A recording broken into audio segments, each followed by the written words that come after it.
Alright, we're back. So yeah, here they are. This is a true Russian train experience.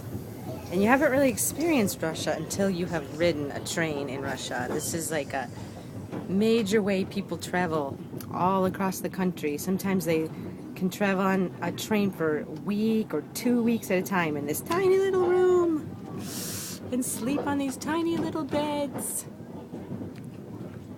But it's pretty awesome. Kayla, you want to say anything? She's just enjoying it. The train is cool. The train is cool. It's fun to sleep in the beds because, like, it's not like a car plane where you have to sit, but, like, you can, like, lay down or you can sit and you can, like, walk around the entire train and you have a lot more freedom. Yes, you do. Okay, say bye, Volt. Bye! Bye, everybody.